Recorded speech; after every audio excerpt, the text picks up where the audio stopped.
Hi mga kamumoys, good evening po. Today is Tuesday, alas 7 dito mga kamumoys sa gabi. At saka ipakita ko sa inyo nagmagawa ng paksiw.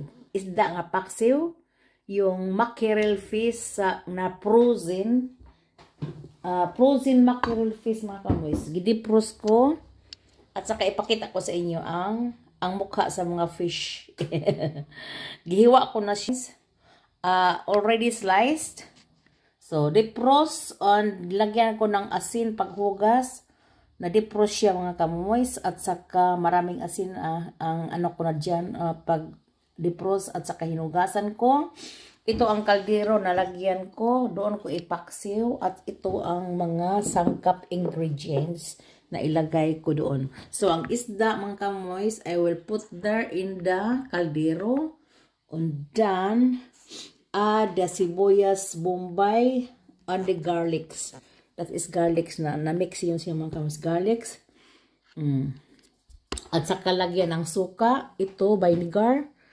Hindi yon original, kundi ano na lang yon mga kamoys. Ang vinegar dito sa Germany, but very also very sour. At saka pepper and salt with glutamate kanang may bit na dyan mga kamoys, hitsas na yon. At saka lord letter is bay leaf galing sa garden ko. Na frozen siya mga kamoys, pero babalik na siya, gray na siya. Talagang maganda yung bay leaf itanim. Hindi siya mamatay sa winter. Babalik siya kaagad. Ma-defrost din siya mga kamoys. At saka isulod ko lahat ang mga isda sa kaldero. I will just look my video. I will put the fish there inside hindi yung mamahalin na kaldero mga kamoys, yung lang bratuhin. Kasi yung mamahalin na siya, puno na siya. Marami akong niloto, hindi niloto magluto ako ng kalderita mga kamoys. So, kasi may tubig, nilagay ko. So, ilagay ko lahat ito. Na yun siya mga kamoys. Very clean, Mr. Clean. That is clean on Mr. Clean mga kamoys. So ilagay ko lang dito lahat around the fish. Not my face kundi fish mga kamoys, no? So with ginger pala mga kamoy. Ginger, garlic, and onions. Ang hiniwa ko. Lahat. Dito ang with bay leaf. 4 na spices na bay leaf. At saka ilagay ko ang suka mga kamoy. Ibuhos ko lang. Marami akong suka pa sa underground. Ito, maraming suka mga kamoy. Kasi mackerel fish yun. Parang langsa, no? At saka pepper. Lagyan ko siya ng maraming pepper. Pwede ba ang buo na pepper? Pwede din. Kung may buo kayo. Pero nilagay ko ito ang powder. So like that.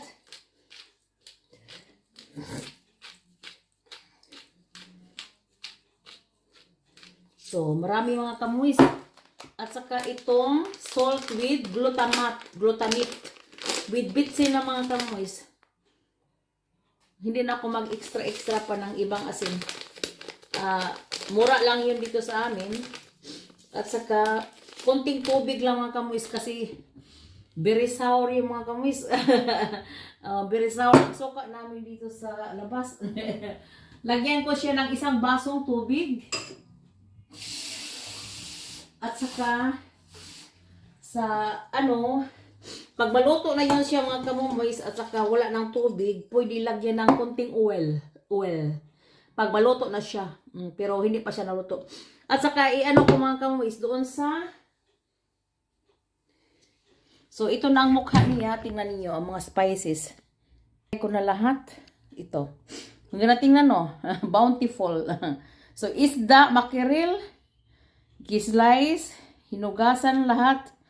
Lagyan ng spices, ginger, garlic, onions, at saka bay leaf, mga kamoys.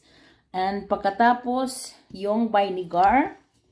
So, ito, that is vinegar, but not the original, kundi ang vinegar sa, ang bote lang galing sa Pilipinas. Ang suka, pwede i-refill mo ng iba.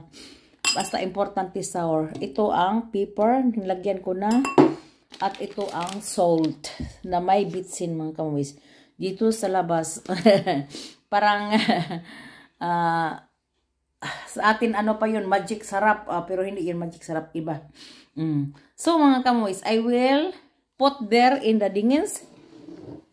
So, ano ko na, ipakulo. Kasi magtrabaho pa ako, mga kamoys. Ano ko lang ng 10 minutes. Pagbalik ko, ano ko naman. So, ano ko ng very powerful na, ano. So, like that.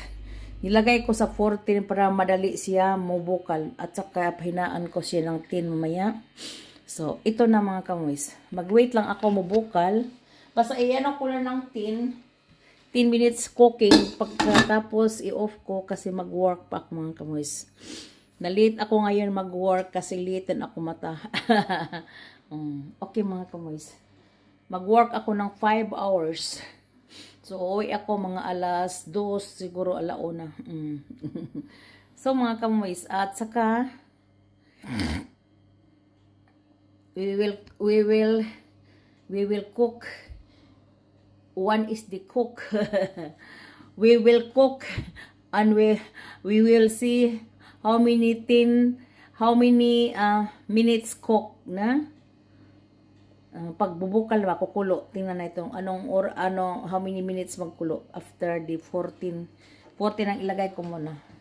Pagkukulo siya mga kamoys, ito na kumukulo. So doon ang kaldero kong mamahalin, napuno na siya, may mga bisets, at hinugasan ko yung iba mga kamoys, only hand yung mga cover, yung kaldero kong mamahalin. Not in the dishwasher kasi mga gas-gas mga kamoys, ano lang, with love yun. With hand only. So mga kamoys, magawa ako ngayon ng ibang putahe. Tingnan niyo mga kamoys, ano pang gawin ko? That is knocking sticks. Knocking sticks is yung ano sa baboy mga kamoys, pero unod walang bukog mga kamoys. Yung pang barbecue na, tingnan niyo, I will show you, ha? Yung pang barbecue na karne mga kamoys. Ito ang gawin kong barbecue palagi. Tag 9.99 ang kilo. I will show you. Ito mga kamoys. That is from Heat. 9.99 ang kilo. Nakabili ako ng 2 kilos. So, 9.99 is mga past 20 euro. Yeah. Ang 2 kilos mga kamoys. So, like this. May taba siyang kunti pero walang buto mga kamoys. Ito ang pang barbecue mga kamoys. I will show you. Ito ang gawin kong barbecue sa summer. Pag sale siya mga kamoys is mura, 5.99. Pero ngayon is mahal talaga. Bakit? I don't know. Hindi naman ting barbecue. Mahal talaga. Tag 9.99 ang kilo. Sa summer last year, nabili ako ng 5.99 mga kamoys. Is mura yung 5.99 kaysa 9.99. Pas the half price, no? So, ito mga kamoys, hiwain ko siya at saka gawin ko siyang ano yung not kalderita ka ng lagyan ng paper bill at saka not kalderita, nalimutan ko pangalan, apritada. Apritada pala mga kamoys. So kumukulo na siya mga kamoys. I will show you. So, hugasan ko muna kung kamay ko. Maghugas ako ng kamay kasi ano ko yung ang meat. So, ito nakulo na siya. I will on the exhaust fan kasi mabahong isda dito. Sabi ni asawa ko, ano na naman ang niloto mong isda? Ano namang isda? Pero nakita niya ang isda na magluto ako.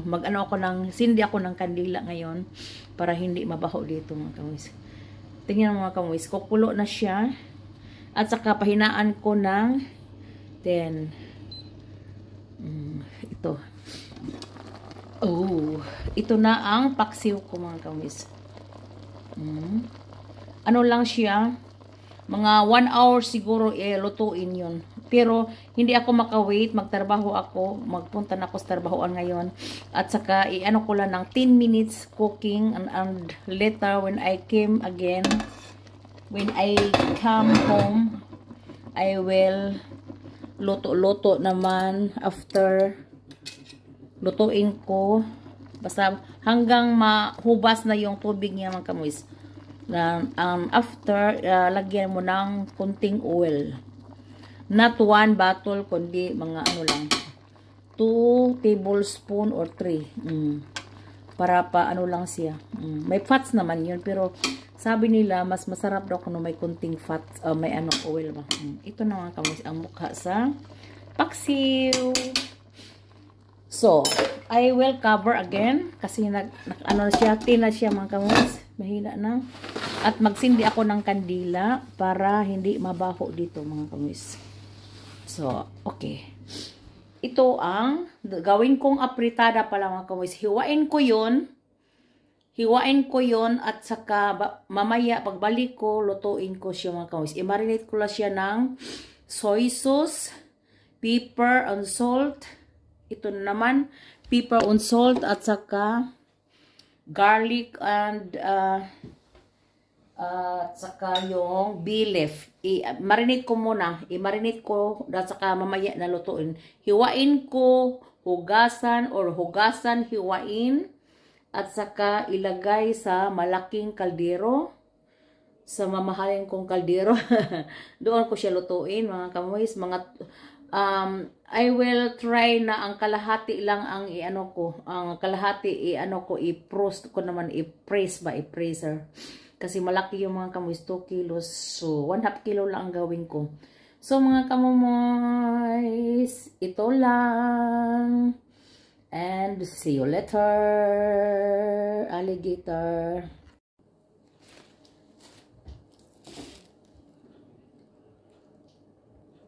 Ay, mga kamumoys. I will show you maghiwa sa karne kong para apritada, mga kamumoys. Ito na.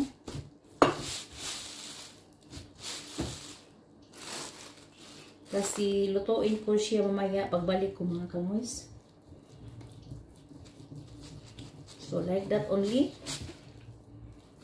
Siya, malambot yun siya mga kamuis kaysa ibang karne. Kasi ito ang para pang barbecue. At saka may kunting taba. Hiwain ko lang like this. Pagkatapos, iliit-liitin ko mga kamuis para apritada na.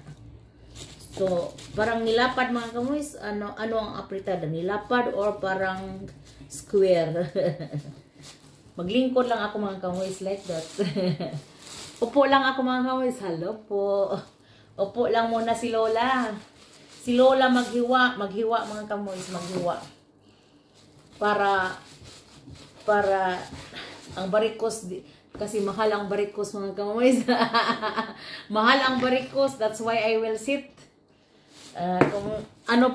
Kung aso pa, sit down. Ito ang gagawin dito sa mga aso mga kamuis. Pag nila, they will say, sit down. Upo din ang mga aso mga kamuis. Matakot sa may-ari. Matakot sila hindi bigyan pagkain mga kamuis. That's why upo sila. Stricto ang dito mga kamuis. Set. Plats is iba yung words mga kamuis. Pero ang karamihan ng aso dito sabihan plats. Plats is set. Kanang palingkuron ba? Or you have to make your kanang upuan ba, mangita kag upuan mo, flats. That is das. That's that. Undan bigyan nila pagkain mga kamoys pag nag-flats ka. Wala silang please sit down, wala. Sabihan lang, flats. Flats is parang flat nose. Ano naman ka mga kamoys? Parang ano lang, training yung sa mga aso dito mga kamoys. So, ito na ang forma ko mga kamoys sa paghiwa. So, ganun lang kalaki mga kamoys, no? Apretada, ito. Ulitin pa. So, parang ito lang siguro mga kamoys kasi lumiliit yun pag ano no, paglutuin. At saka i-fried ko yun with garlic and onions, a little bit oil or butter. Then so i-marinate ko muna itong karne, i-marinate ko muna. So hiwain ko, hugasan, pagkatapos lagyan ng soy sauce pala. So garlic, onions, pero pag marinate ko is pepper on salt at saka soy sauce. Mamaya pag fried is garlic, onions, ito na, i-fried at saka lagyan ng konting tubig, siguro mga kamoy. Sa last, lagyan ng mayroon ako mamasita na apritada, pwede, isang or dalawa, pwede, at saka kitsap mga kamoy. Kitsap, may nagsabi sa akin, kitsap pala ang At saka mayroon akong lata din na ito mga kamoy. Tomato sauce. Pwede ilagay ninyo tomato yung nasa lata. Ito na mga kamoy. Maging na yun. At saka kitsap na may tomato din. So, ito ang kaliit. I will continue sa pagkaliit niya. So, ito na lang mga kamoy. At saka ito na ang paghiwa ko. Hayaan ko na siya hanggang matapos. At saka, i-marinate ko pagkatapos mga kamoys. Hugasan ang karne. So, pagkatapos nito, hugasan ko. A little bit asin, paghugas mga kamoys para mawala ang mga not virus ko ng mga I don't know, mga germs. Pwede naman mga kamoys, wala. Pwede din soka, ihugas mo. Kasi sabi nila ang karne daw kung mga kamoys masabuti hugasan ng asin or pwede naman wala. Pero hugasan ng maayos ba? Para hindi para hindi langsa. Langsa is kanang baho mansuna mga kamoys. Basta kay ito ang ko, kwatsin lang, talking with you together mga kamoys. Sino na nanood sa akin? Thank you for watching mga kamoys. And talking over only about the weather dito sa amin mga kamoys. A weather forecast. About sa weather sa amin mga kamoys. Alam niyo, from September is October is malamig na yun. Hanggang ngayon, malamig pa rin mga kamoys. Cost money sa heater namin. Kasi sa Pilipinas pa yun mga kamoys. Kung ang kalamig dito sa atin, init din sa atin, din cost sa atin, yung para pang sa atin, aircon. Sa atin, aircon pag mainit. Dito, malamig man mga kamoys. Kailangan ang heater. So, cost money din ang heater mga kamoys. Parang aircon. Pare-pareha lang tayo mga kamoys. Pero kawawa lang sa atin ang walang pera. No need. Aircon. Kung dili. Kung may electric fan mga kamoys. Kung wala talaga. Di wala. Kung may manok, pwede din manok. Manok ibitay mga kamoys. Instead sa aircon. Instead sa electric fan.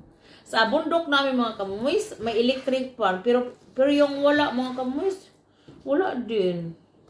Yung makita natin sa mga vlogs na pinakamahirap, na hindi na yun sila maka-afford. Kawawa na yun sila mga kamoys. Na wala na silang ikabayad sa kurente. instead kuryente mga kamoys, ano na lang, bigas na lang bilhin. Kasi ang mga bahay din sa bundok mga kamoys, kawayan man siguro karamihan din, no? Kung walang simento mga kamoys, mga kawayan yun at saka lulusot naman ng mga hangin, di ba? Noon mga kamoys, ang bahay namin is, yung unang-una naming bahay, I will tell you is, ano mga kamoys, tabla, made of woods. Yung pagkaminyo ni tatay o ni nanay, dako kayo nga balay mga kamoys. Pero made of kahoy. You know what is kahoy mga kamoys? Tabla ba? Tabla. At saka, nasira din sila mga kamoys. Hindi sila magtagal kasi anayon din yon. At saka, pag uso na sa simento, di ba, ang upper tabla sa ubos is simento na mga kamoys. Ito na ang mga kuwan. Pero ang walang pera mga kamoys, wala talagang simento sa atin sa Pilipinas, no? Yung nakatira sa mga kilid-kilid sa ano, yung like sa kilid-kilid sa, yung pinakamahirap ba mga kamoys, wala na talagang makatirahan. Di ba mag-ano lang sila ng barong-barong. Maawa ako niyan mga kamoys. Kasi noon sa maliit pa kami, mayroon kaming bahay nga sa maliit pa kami. Yung malaking bahay is, that was 1953 masiguro mga kamoys. Pag minyo ni tatay o nanay, ano daw kuno yun, gift sa parents nila. Kasi si tatay is nag-iisang bata lang, isang anak. Kasi may ano sila noon mga kamoys. Marami silang lobby ba, kopra. Makapira yun sila siyempre. At saka naggawa si tatay ng 12 kids mga kamoys. 12 ka anak. Kasi akala niya pag may 12 siyang anak, siya na ang the king. Like Solomon. At saka hindi naman lahat mga matino mga bata mga kamoys may ano din pasaway. Ako lang siguro ang hindi pasaway mga kamoys. Hamburgira. Pero may pasaway din mga kamoys. Trabaho din ako noon sa footstep mga kamoys. Hindi ako naka-eskwela pagtiwas mga kamoys. Kasi marami kami magkapatid. At saka, mahirap ang buhay pag ang tatay ay magkasakit. Nagkasakit talaga si tatay mga 1980s. Yung nagpunta na ako sa footstep, doon na siya nagkasakit mga kamoys. Namatay siya mga 87. 86. Namatay siya 84 pala. Namatay si tatay. Yung nandoon ako sa footstep mga kamoys. 84 kasi si lolo ko 83. Nagsunod lang siya sa papa niya. 83 si lolo ko. Siya is 84. Ito pala ang pagkamatay niya mga kamoys. Grabe no? At saka wala kaming magawa mga kamoys. Pag kukunin na yung tatay, mahirap na din ang pag si nanay iwanan, tulong din ako. Ako ang nagtulong ni nanay kunti mga kamoys. Even is not so very big salary ang footstep. Nakatulong pa agihapon ako ni nanay. At ang kopra noon mga kamoys, mura lang din. At saka not so, sa time na sa tatay namatay, sa time ni tatay nga namatay siya, kunti na lang din ang kopra. Yung hindi pa namatay ang tatay ko mga kamoys, marami kaming kopra. Yung tag 20 ang kilo. At saka yung high school ako sa high school mga kamoys, mas bongga yung namin. Maraming coconut ba? Maraming nabintang coconuts. At saka mga kamoys, yung 10 na kalabaw may 2 kopra. Kopra is coconut ba? Yung panggawin na kopras. Gawin nilang kopras. Tagtarin yung mga kamoys. Buakin. Katkatin. I will Tagalogin ha. Katkatin katkatin yung brown na coconut. Buakin. At saka tadtarin. At saka kuprahin. Kuprahin. So, katkaton, buakon, tadtaron, muna na siya kupra. Kupra plies is meat, kupra meat. Muna na siya mga kamoys niya. Tadtarin and kung sa Tagalog mga kamoys, midkin. Pero sa amin, kun. Buakon. Sa Tagalog, buakin. At saka, yeah. Hangtel, ilanda yung mga kamus. Ilanda, i-dry sa cupra dryer. Noon mga kamus, mayroon kami cupra dryer. I don't know, nasunog man siguro. Nasunog, pagpunta ko sa last year, sabi nila nasunog daw ang nagkupra sila. Hindi nila alam sa kapatid, pamangkin ko, magkupra. Mga bata pa yung mga kamus. Oh, ang nagbuak sa lubi ba, nasunog daw ang lubi, nasunog ang kupra dryer. It's very dangerous yung mga kamoys pa masunog kasi masunog din ang kupra. Diba, that is under ang fire but not direct ang under kundi dito may buho, doon ang fire. Dan may doon parang tunnel, dan doon ang copra dryer, yung bamboo na ang usog lang niya ang makauga mga kamoys. Usog talaga. Pag hindi sa sun, usog pag ulan, o mabuti yun sa pag ulan mga kamoys. Na instead na i-dry mo sa labas, doon lang sa may copra dryer. Landahan ang pangalan nito mga kamoys pala. Landahan ang sa copras noon. So, we are lucky na marami kaming coconut before mga kamoys. Kung wala pa yung mga kamoys, perdi gutom kayo mga kamoys kasi marami kaming magkapatid. At saka may rice field, ang sa rice field namin hindi si tatay kasi hindi niya alam magbugwal para rice field. Kundi yung kapatid ni kapatid sa nanay ko ang nag-cultivate. Lang kami magtunga. Anong tunga? Share.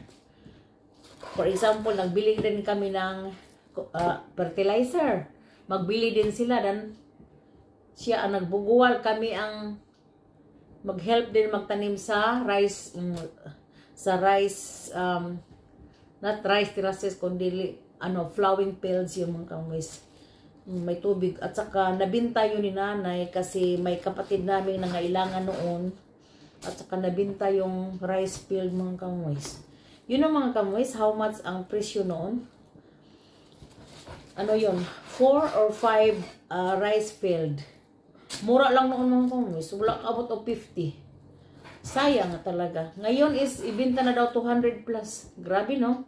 220 ni 200 pesos. 200,000 pesos. Noon, 50,000 pesos lang mga kamoys ang bili nila. Ibinta nilang 200. Grabe no mga kamoys no. Kay mahal-mahal. At saka ang lupa ngayon mga kamoys mahal na. Kasi kamotis is past na siya. Maraming maraming tourist doon sa dapit sa San Francisco. Todila a little bit. Basta kay ang Todila lang ang I don't know ang Pilar kung marami ba. Todila not so very but San Francisco and Poro they are connected. They are connected. So, San Francisco, pag galing ka sa Cebu, dunggo ka sa San Francisco. Pag Danao to San Francisco, dan Poro is connected yun. Sa amin, Todila, layo-layo pa. On the fourth town is separated. Di Pilar, Camotes is kung wato kag Ormoc mga kamoys labyan nimo ang Pilar Camotes. Separated yun sa 3 towns. So 3 towns they are connected but the 1 town is separated. Ito ang Pilar Camotes. When you know in the map. I will tell you even you will not know. Ito lang mga kamoys na nasabi ko, naghiwa ako dito at saka pagkatapos, pupunta na ako mga kamoys. At i-marinate ko muna. Pagbalik ko, mamaya ilutuin ko yun mga kamoys. Para yung bukas, at saka darating yun si anak ko yung babae din. Naman kami. Morning, mga 4 o'clock. Aalis ako bukas sa choir ako magpunta. Dalhin ko yung paksiw na isda mga kamoys. Ito nga pala na bakit nagluto ako ng isda para yun sa choir. At itong apritada para yun sa amin dito sa bahay namin. Ito ang kainin ni asawa ko bukas pagdating niya mga kamoys. At saka I hope masarap. Ang apritada lagyan ko ng pag maluto na yung karne, ito. Pag maluto na lahat ang karne mga kamoys, lagyan ko siya ng tubig at saka yung ketchup, tomatis. Like this. At saka ano yun ang mga balatan ko ang potatoes, mga 3-4 at saka yung carrots. Kung sabi pa nila carrots, ang maging sa ano yon sa doon sa yoki. O ang as in carrots. O balatan ko siya mga kamoys, hiwain, hugasan, hiwain at saka ilagay sa last dito mga kamoys. At saka pepper bell, ginaw. Pepper bell na pula, mayroon ako, walang colorless, pula lang nasa akin. Ito na ang apritada sa last. Iano ang potatoes, carrots, at saka pepper bell sa last. At saka tikman mo pag masarap. Kung hindi masarap, lagyan mo ng cubes. Mayroon akong cubes para sa Maggi Fix cubes. Para pasarap yun. Parang bitsin, parang magic sarap mga kamoys. Pero wala akong magic sarap dito, kundi yung cubes sa Maggi. Okay mga kamoys? Then, thank you for watching. Have a blessed Tuesday po.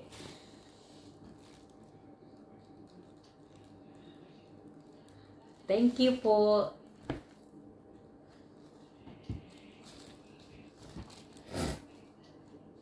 Bye-bye. Have a blessed Tuesday po.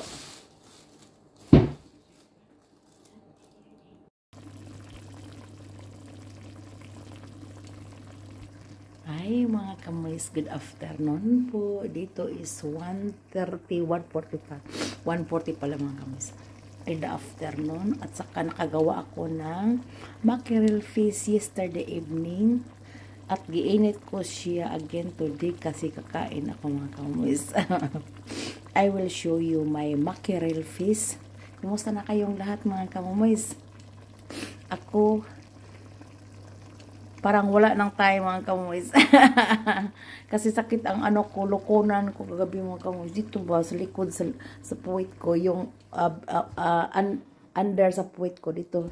Lukunan yung mga kamoys, yung under sa yung paa dito ba sa likod sa may under the right puwit. Masakit mga kamoys. Nilagyan ko ako ng warmer, you know warmer? Ilagay ko mga kamoys. So ipakita ko na sa inyo ang isdang mackerel fish na ginawa kong paksiw kagabi mga kamoys.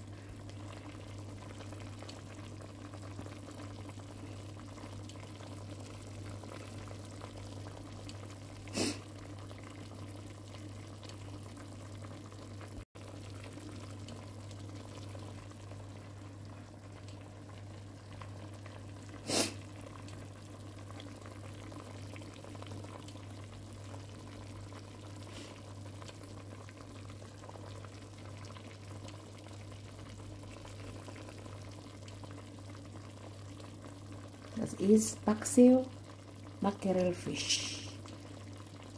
1 kilo, no, 2 kilos mga kamoys na mackerel fish, 5 stick. At saka nilagyan ko, giwa ko, slice ko with ginger, garlic, onions, and bay leaf, and with sukang sour mga kamoys. At saka pepper and salt, at tutuin lang ninyo ng past 1 hour. Ito na mga kamoys. Thank you for watching. Have a blessed Wednesday po.